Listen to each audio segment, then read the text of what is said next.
No. I married someone who on paper is perfect. He was super attractive, super smart, went to an Ivy League top business school in the world. Very He kind. didn't make you give the emotions. He didn't give you the tingles, and that's why you divorced him. Because if you were head over heels for that guy, you'd stay with him. You wouldn't be divorced. Right. But all the things you're saying at those ages, the young ages, all those things were reasons to get married, to have children with him. I loved him. And my guess is through your success and how you climbed the corporate ladder, you started making more money, you got more degrees, and then you outpaced him. So the guy that he used to be attractive and on your standards, he used to be above you, you surpassed him, which made him no longer valuable or attractive to you. That's hypergamy in a nutshell right there. Well, I'm not sure that's totally my story, but we don't have to go into it. I mean, did you get more degrees as you got older? Did you make more money? Did you start making more money than him? Did you start becoming more educated than him? I started making more money, but I did not get more degrees. At what point did you start making more money than him? No, I didn't start making more money than him when we were still married. Okay. But the disparity got smaller and smaller. Yes. Yeah, to the point where you thought you could do better.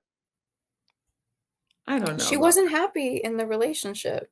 Yeah, but is that really a reason to end a marriage? Yes. If you are unhappy where you're at, why would you stay? Why would you stay with something that you're not happy with? You're miserable, children or you're just not. Do you not have a responsibility household with mom and dad raising them? You're not thriving. Come on, let's get to my things that the 20% I don't agree with the book. Hold on. All right, we'll get there. We'll get there. I got them written down. I got them. Can I just deal with this real quick? Because Kiz has sent me this Queen Victoria quote. He said, ladies, I'd love to hear your views on what Queen Victoria said back in 1870. And I'll just read you the quote because he just sent it to me. I am most anxious to enlist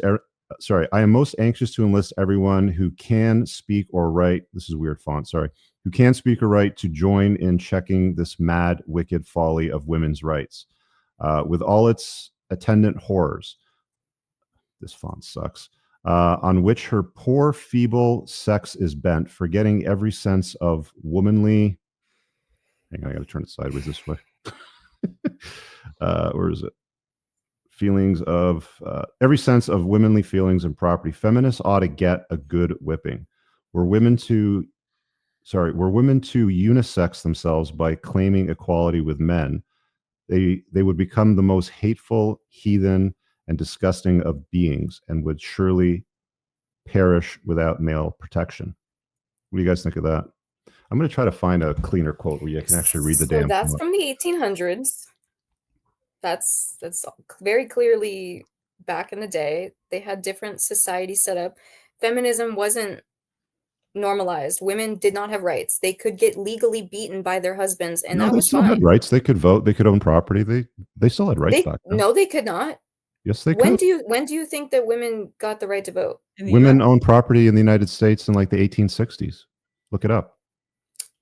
The right to vote was like 1920, I think. And own property. The right to vote is very recent. Okay. And women couldn't have their own bank accounts until very recently. Good. I don't think that they were allowed to. Okay, Moth.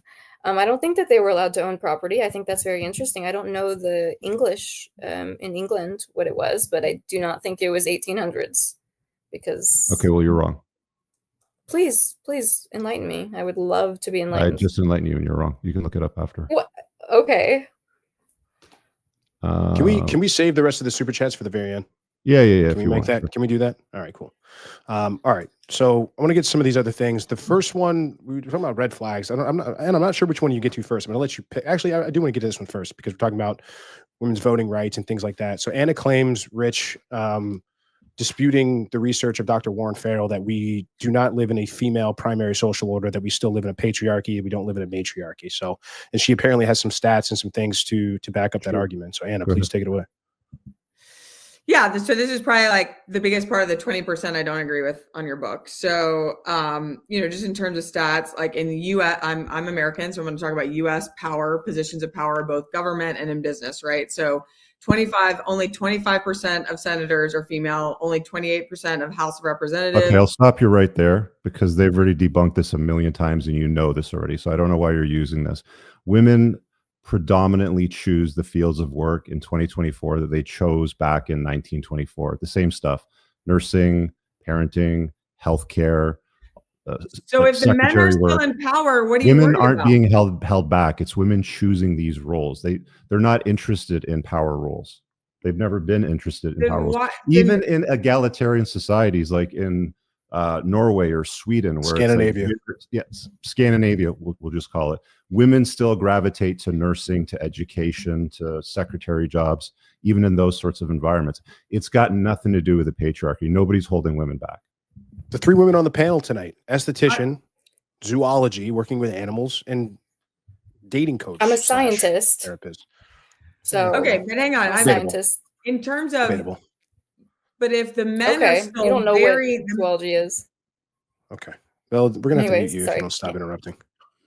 the men are still solidly in power in the United States. Very So much what? in power. So a And? society that has the men in the seats of power, like by definition, cannot be like a female first society. Okay, let Because me ask they- you a question. Let me ask you a question about family law, because you got divorced. Is family law in the father's favor or in the mother's favor? That's a great point, Rich. 100% in the favor of women. That for sure. But Correct. but at the same time, like if a What mom happens when there's a crime committed? It's the exact same crime, and it's a man committing it versus a woman committing it. Who gets the longer sentence? I saw that stat in your book. Yes, Men by a wide margin.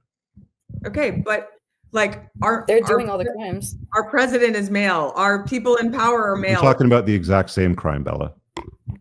Men get a much harsher sentence than a woman if it's the exact same crime. Sorry, women probably had more reason to do so. Oh, okay. Do you hear this? Do you guys hear this right now? Okay. Guys that are watching, are you hearing Do you this? understand how retarded that sounds, Bella? Ooh, what did you say? Yeah, you heard me. It sounds Okay. retarded. Okay. It doesn't make any All right. sense. It's called special pleading. Okay, let's pull Anna, back carry on. the men being in positions of power and how that's directly affected women in a huge way. Obviously, in the last couple of years, the overturning of Roe v. Wade, right? So, like, yes, on the one hand, when you say family law for sure is in favor of women, and yes, women get more, time with the kids and things like that. However, like raising kids is really hard. And so like, is it really winning if the mom gets all the time with the kids? She still needs support and help. And it's really hard to raise kids on your own. So like, yes, they have the family law, I will give you. But if we talk about Roe v. Wade and women's loss of ability to make a call on their body, because as you said in your book, Rich, sex is awesome, and it is, and it's one of the best things we can do in the human experience. However, there's exactly one gender that gets a consequence from that activity, and it's women. And the men in the United States very happily took the power from the women to be able to control that situation. Wrong. There's Completely wrong. like 30 Incorrect. different forms of birth control for women and like 2 or 3 for men. Why Exactly. aren't women on birth control? Why aren't they Abortion's not doing birth more control. studies on Abortion's not making birth male control. birth control? You were just saying that Abortion women is shouldn't be murder. on birth control because it messes with their brain. And I agree with you. I'm anti-birth. I'm anti-pills. Like I'm anti-pills. Well, it doesn't have to be hormonal birth control, but there are more forms of birth control for women. And you can also just not indulge in promiscuity so you don't get pregnant, so you don't have to have an abortion. Great. Why is that not an option on the table? Okay, so never have sex again, Rich. You can do that too, right? Sure. You should. But it's never going to get to that spot because you can't put the genie back in the bottle once you've put hormonal birth control like we have out in the public since the 70s. We're never going back to a non-promiscuous society. A lot of men are getting vasectomies now, and I think that's great because they are reversible and they don't have effects. They're not as reversible. No, you don't know anything about that. You don't even know what you're talking about. No. Actually, yeah, I do, but a 22-year-old zoologist knows what she's talking about when it comes to vasectomies, the man's body. I Whatever happened to our bodies, our biologist. choices, Bella? Whatever happened to that? it is your choice. Nobody's forcing you to get a vasectomy. So why are we right? talking about men's vasectomies and you know so much about them? I think that they're not as reversible. I think a lot as of you men think. should. I think a lot of men They're should. not as reversible as you think. They're not. Okay, well, it's We've a got to 15-minute go back to Anna here with her back point. this up. because So we're Anna, going your back to your main point that we live in a male-dominated society is the overturning of Roe v. Wade. Is that your soapbox? Is that the point? It's one of them because men are in the power. The president, the Senate, Can you still get Supreme abortions Court. in the Who United votes States? for these people? Yes, certain states. Men Okay, and so women. what's the problem then? Because some states, they are not allowed to, and they're not allowed to leave the state to get an abortion either. I think the argument, as I understand it as a Canadian, is that it goes against Christian values in the Bible, and it's also murder. Okay, Well, it's not. Yeah, they're So not that's your arguing the same opinion. thing here. So No, but this we'll is agree to this is the disagree two on sides that. of the fence. The two sides of the fence. Like one side, the people that are pro-choice see it as it's the woman's right to choose, it's the woman's body. The people that are pro-life see it as it has nothing to do with the woman's choice. It's the fetus's or the baby's right to life. So that's why there's never going to be an agreement on this. All right, guys, I really hope that you enjoyed that clip. If you want to check out the full-length podcast episode, you can find that right over here. Also, make sure you visit my website over here where you'll find my supplements, the opportunity to book me privately one-on-one for coaching, and most importantly, my new School of Unplugging, which you'll find on the courses tab. Newer to the channel, hit subscribe.